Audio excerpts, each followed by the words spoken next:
Hey guys, welcome to today's lecture on ambiguity. Now the term ambiguity comes from the Latin word ambiguous, meaning doubtful. Now initially ambiguity was considered as a flaw or an imperfection in style. Whenever you are asked to write, you are asked to follow the 3 C's, right? Clarity, cohesion or coherence, and consistency. But when it comes to writers and creative writing, authors often employ ambiguity as a deliberate device of style to convey multiple meanings. So when you provide multiple meanings by using ambiguity, it creates a special kind of delight among the readers. When you create an ambiguous statement and when a reader reads it and unravels the ambiguity, it creates a special kind of delight within the readers. So writers often employ ambiguity as a deliberate stylistic device. Now that is the reason why ambiguity as a term is considered to come under the broader umbrella term of stylistics. Now there are 3 types of ambiguities. In linguistics, we say that there are 3 types of ambiguities. They are lexical ambiguity, syntactic ambiguity, ambiguity created by word order. Lexical ambiguity means ambiguity created by a particular word. Semantic ambiguity means ambiguity created by meaning of a word or a phrase, etc. Now let's take a detailed look at each of these ambiguities. Now lexical ambiguity occurs when 2 or more possible meanings are present within a single word. Now when I taught you certain fallacies in traditional grammar, I dealt with this lexical ambiguity in one way or the other. So I said that the word bank can stand for 2 things. One is the financial institution bank and the other is a river bank. So lexical ambiguity occurs when 2 or more possible meanings are present in a single word. Now let's take the sentence, the fisherman went to the bank. Now when you take the sentence, the fisherman went to the bank, there it might mean 2 things. The word bank might mean 2 things.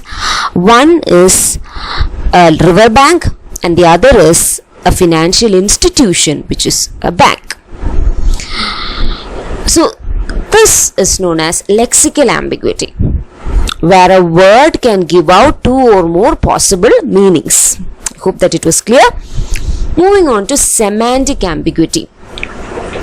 Now, semantic ambiguity is an uncertainty that occurs when a word, phrase or sentence has more than one interpretation. So it can be a word, it can be a phrase, or it can be a sentence. Not a single word, but it can be a phrase, it can be a sentence.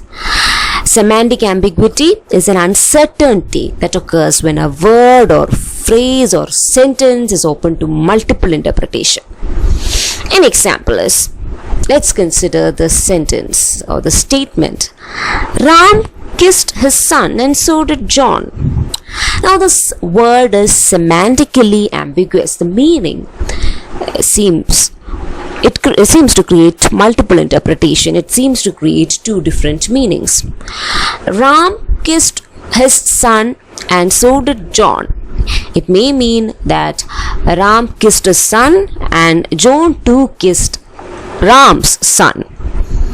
Or it can also mean that Ram kissed his son and John kissed his son. That is John's son. There are 2 possibilities. One is Ram kissed his son and John also kissed Ram's son. The second is Ram kissed his son and John kissed his son. Now beware, don't change it with wife, then it would create a whole different problem. So semantic ambiguity is an uncertainty that occurs when a word or a phrase or a sentence has more than one interpretation. I hope that it was clear. So here the first phrase creates an ambiguity because the second clause is closely associated with the first. There is the main clause and then there is the subordinate clause. Hence, it creates a confusion. Moving on to syntactic ambiguity. Now, syntactic ambiguity, as the word itself indicates, arises when two or more meanings are possible in a sentence because of its structure. So when syntax or structure of a sentence makes the existence of two or more meanings possible, then it is known as syntactic ambiguity. So it arises because of the peculiar sentence structure. Now let's take an example. Let's take the sentence, the chicken is ready to eat. Now when you take the sentence, the chicken is ready to eat, it can mean two different things. One is that a cooked chicken is ready for people to eat. And the other is a live chicken wants to be fed. Now the movie Kilukam, as she asked Pecha Kohinde Manam, similar to that. A cooked chicken is ready for the people to eat. That's the meaning of chicken is ready to eat. And a live chicken wants to be fed. That is the meaning of the chicken is ready to eat. The chicken here may stand for a live chicken which is ready to eat. Now you might ask that when it is a live thing, then how can you call it a chicken? Now a domestic fowl which lays eggs is often known as chicken. So you can say that it has two meanings. One is a chicken, a cooked chicken is ready to be served for the people to eat, or that a live chicken wants to be fed. It is time for you to give the live chicken some food, some meal. So is that clear? So here the structure remains the same. The chicken is ready to eat. The structure remains the same, but there are two possible interpretations. So the structure remains the same. The surface structure remains the same. But then there are two possible interpretations. Now, when it comes to ambiguity, in linguistics, the process of determining the meaning or sense a word is being used is known as disambiguation. So, the process of determining the meaning or sense being used in a particular context is known as disambiguation, which means that when you are trying to unravel the ambiguity, the process is known as disambiguation. Now this discriminative process is also used in computational linguistics too. So there are many websites which might offer you solutions to ambiguous sentences. So this discriminative process in computational linguistics is known as WSD, or word sense disambiguation. So if you give a sentence, an ambiguous sentence to a particular server, it might give you the possible interpretations, and that is done by using word sense disambiguation. So disambiguation means it is the process of determining the meaning or the sense being used in a particular context.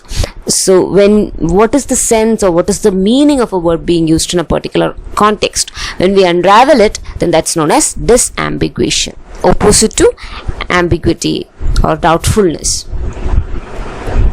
Moving on, now we come to William Empson and the 7 types of ambiguity. With the publication of William Empson's 7 types of ambiguity in 1930, the term ambiguity became a part of literary criticism. So till then, the term ambiguity existed in a linguistic realm. Now in the 1930s, with the publication of William Empson's 7 types of ambiguity, ambiguity became a part of literary criticism. As I said, new critics were using linguistic nuance. They were analyzing linguistic nuances. When they analyzed a literary work, they gave more importance to the linguistic nuances of the literary work. So William Empson in the year 1930 analyzed literary works on the basis of ambiguity. So it is with the publication of William Empson's 7 Types of Ambiguity that the term ambiguity came to be a part of literary criticism. Now, William Empson was of the view that words appear to be one thing, but in reality they are not so. So a word may appear as one thing, but in reality it might not be so. Words convey more than their original sense. Whatever that is there in the word or the combination of words, than whatever that is there in the original sense, words often convey things more than that. So according to Empson, ambiguity is quite witty as well as deceitful. Witty in the sense that only a witty person, a person with wit will be able to solve ambiguities. So ambiguities are at a time witty as well as deceitful. Deceitful means it creates a whole lot of deception. The reader's ability to derive meanings out of an ambiguous text is an intellectual exercise which is equated with a puzzle. So often the reader's ability to derive meanings out of an ambiguous text is an intellectual exercise. It's considered as a task of its own. It's considered as an intellectual exercise, and it's often equated with a puzzle. A person trying to derive meaning of words or sense of words out of an ambiguous text. Now, in Empson's own words, ambiguity is a verbal nuance and it gives room for alternate reactions to the same piece of language. So, ambiguity is treated by William Empson as a verbal nuance. It is a nuance in language, and it gives room for alternate reaction to the same piece of language. A same piece of language can be given alternate reaction. So this is something which even the stand-up comedians these days do. They create ambiguous statements which is witty, humorous, deceitful. So we get alternate reactions to the same piece of language. Now let's take a detailed look at the 7 types of ambiguities as proposed or as postulated by William Empson. The first type of ambiguity, we can roughly call it as metaphor, because that is what he meant by the first type of ambiguity in a literary language. So, first type of ambiguity occurs when a detail is effective in several ways at once. So, when you give a detail and it gives out a meaning, it is effective at several ways at once, then it is known as it is the first type of ambiguity. Now, in other words, two different words or two different things are said to be similar. For instance, in the case of metaphors or metaphysical conceit, what we often do is that we compare two different things to one common quality or to one common idea. An example is when we say Ram is lion, we are equating the quality of bravery with that of a lion, and we are saying that Ram is a lion, which means that Ram is brave. Here the quality brave is being equated to being like lion, being fierce and courageous like lion, and he is also saying that Ram, a person, is like lion, which means that he is brave. So here we are using a detail, and it seems effective in several ways at once. It may mean bravery, and it can also stand for a lion, for that matter.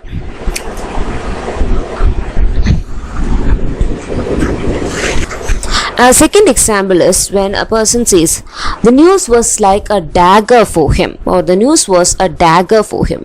When a person says that, here the news is being compared with a dagger. Now, dagger is something which has sharp edges, which is painful, right? The news was like a dagger for him means the news was painful. So here the detail is made effective by using a metaphor. So two different things are being compared for one common quality. Here both Ram and lion are being compared, right, for their quality of being brave, and dagger and news is being compared for their peculiarity or their peculiar feature of being painful. That is the example for first type of ambiguity. Now let's move on to the second type of ambiguity.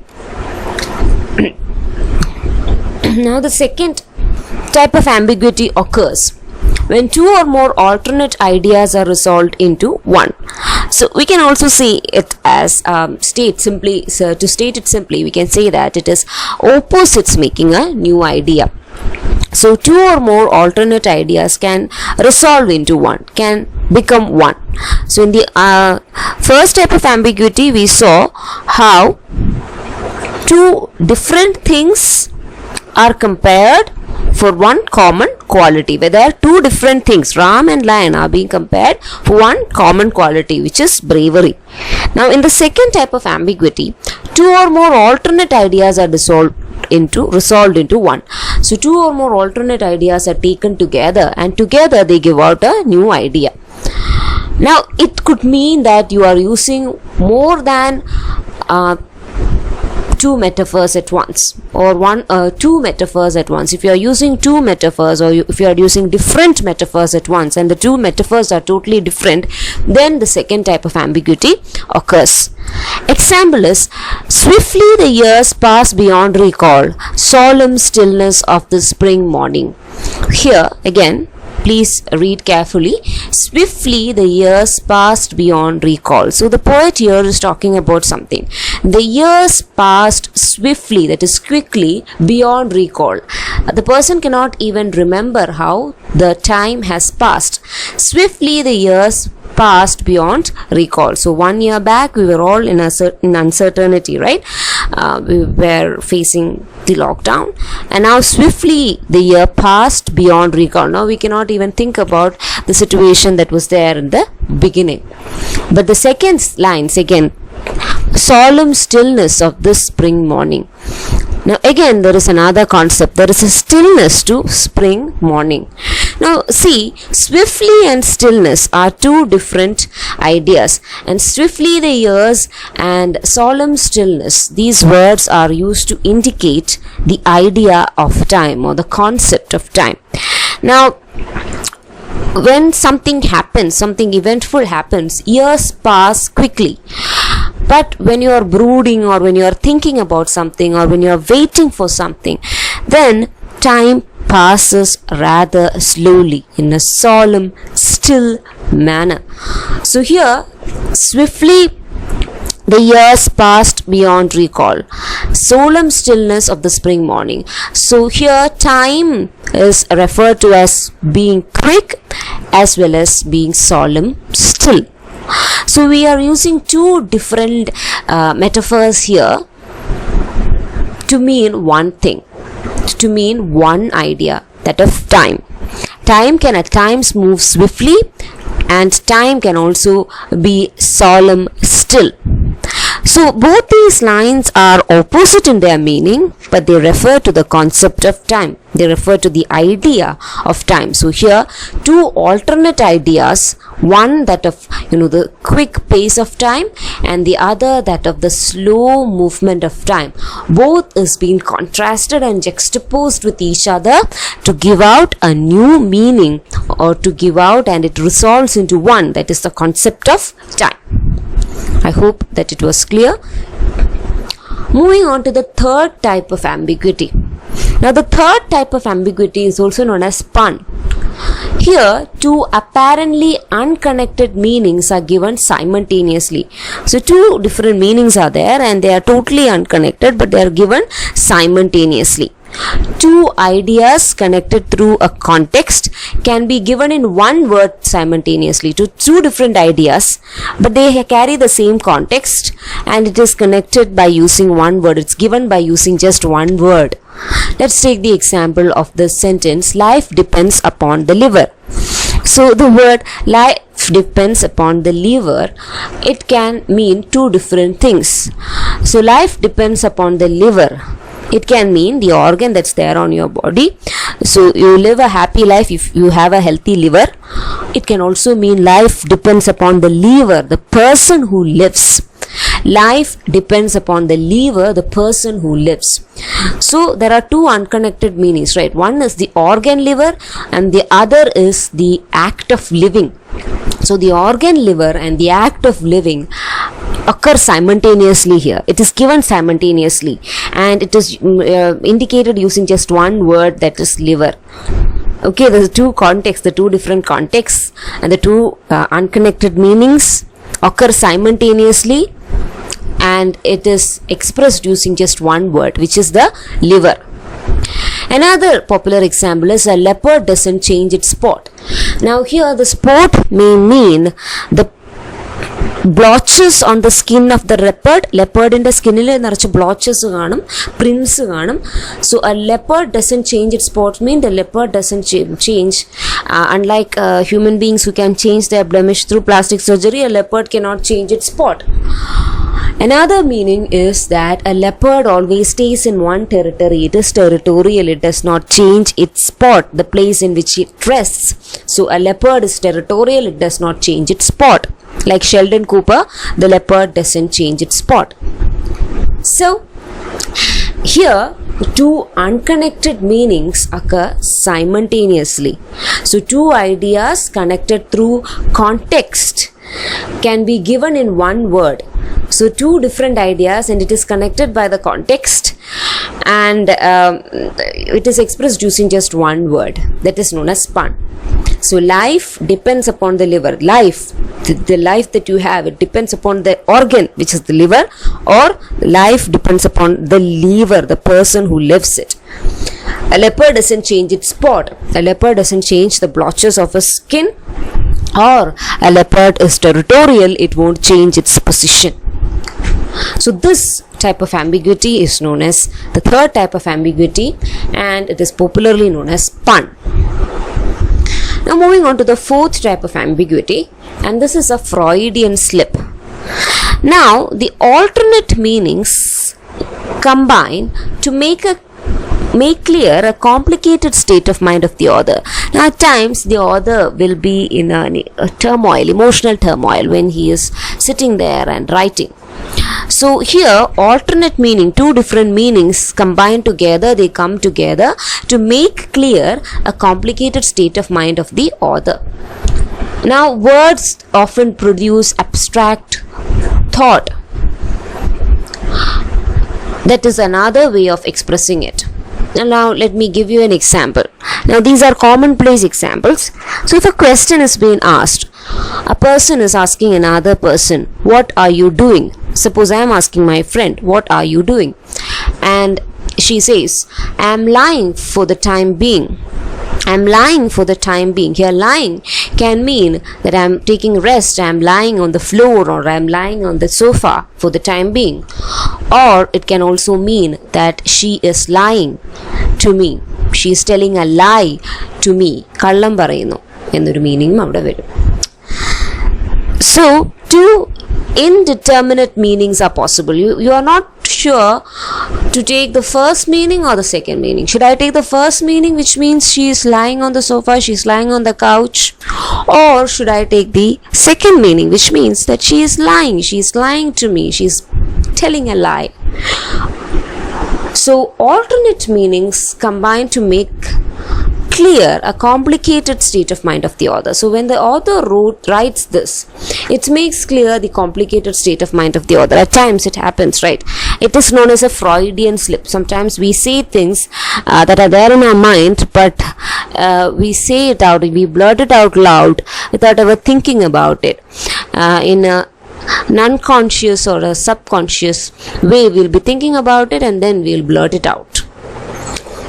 So that is known as a Freudian slip, or the fourth type of ambiguity, where alternate meanings combine to make clear the complicated state of mind of the author.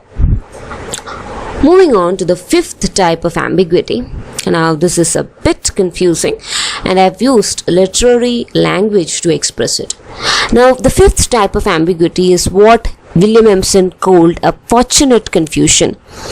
Now it often happens that when an author is discovering his idea in the act of writing or holding it in mind all at once.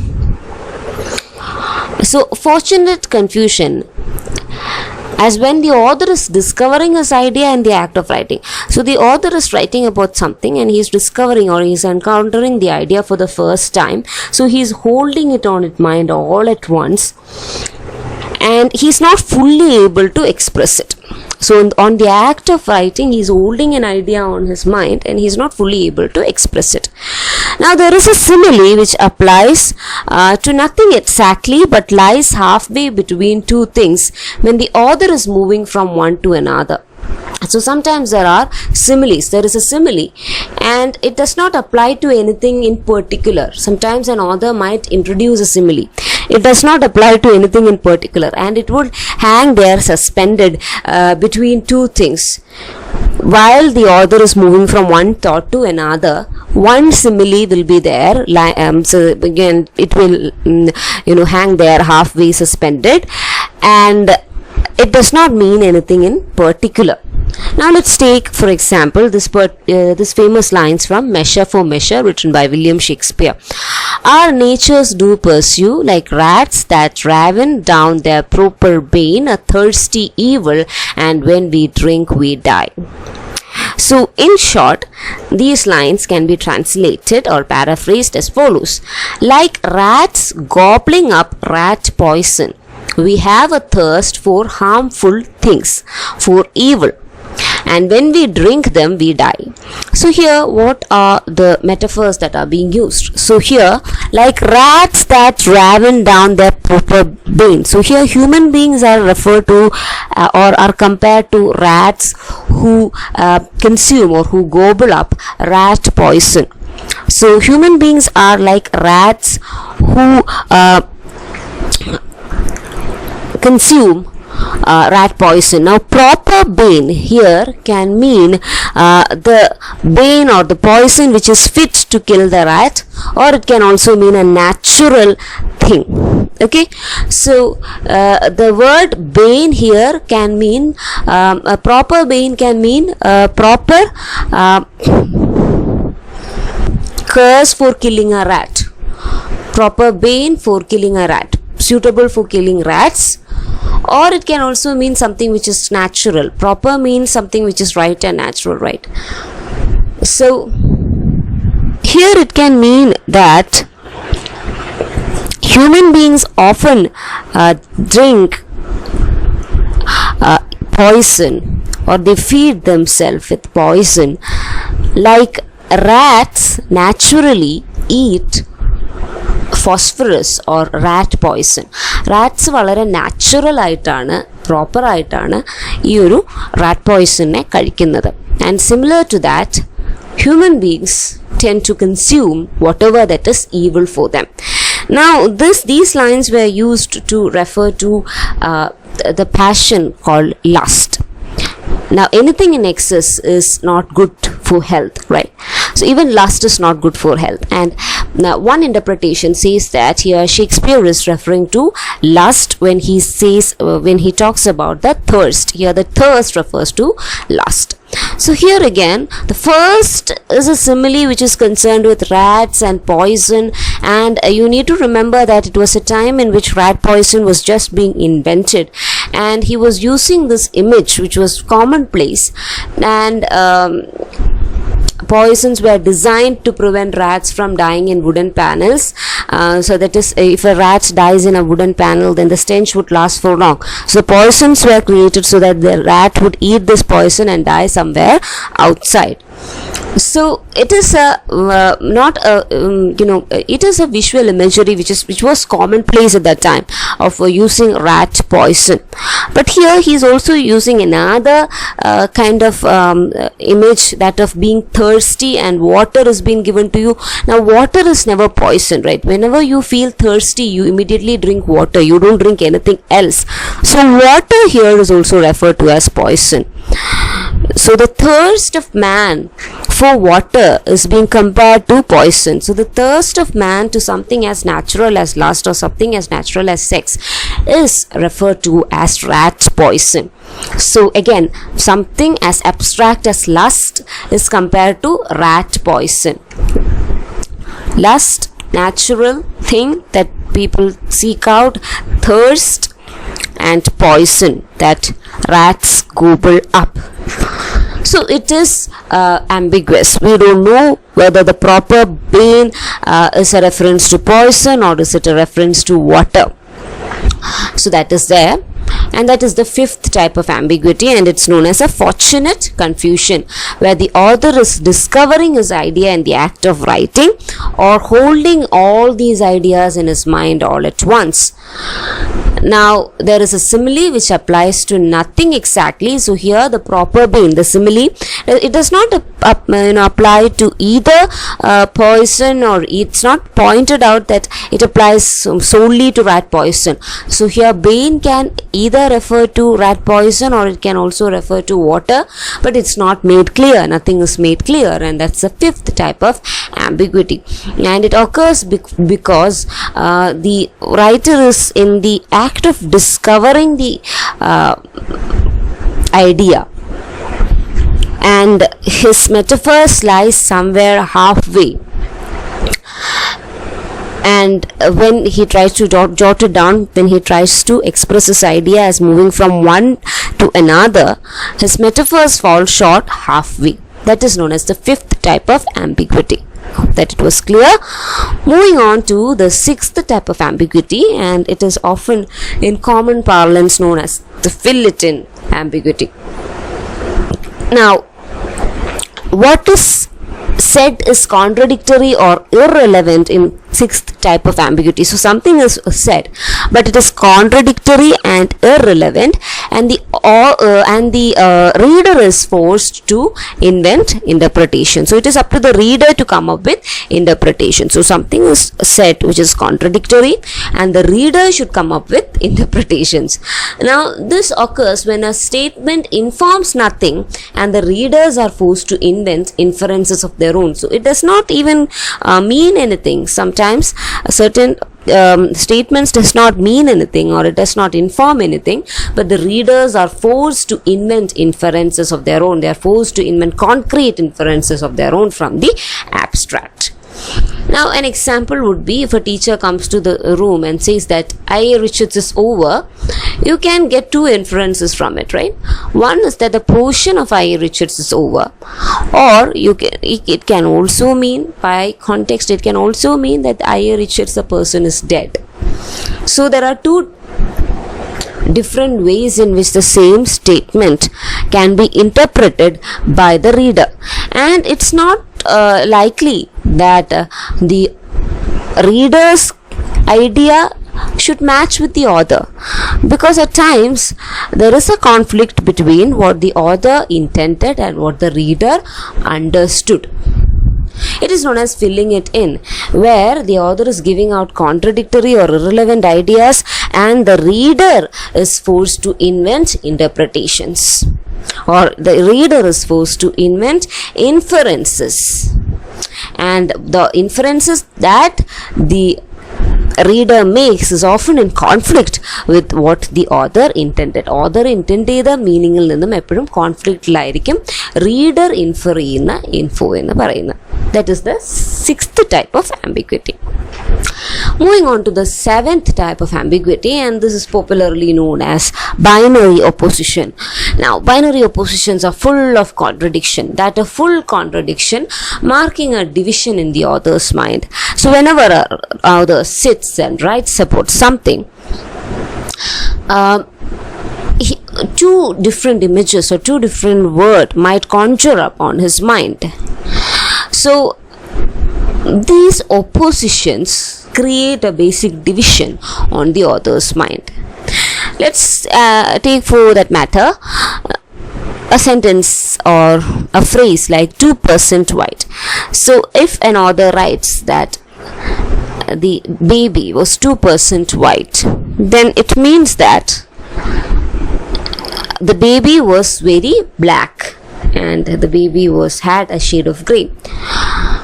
So 2% white can be a very pejorative statement in that sense, because though you are talking about whiteness here, when you say 2% white, it is 2% white, still you are reaching out for that which is not there.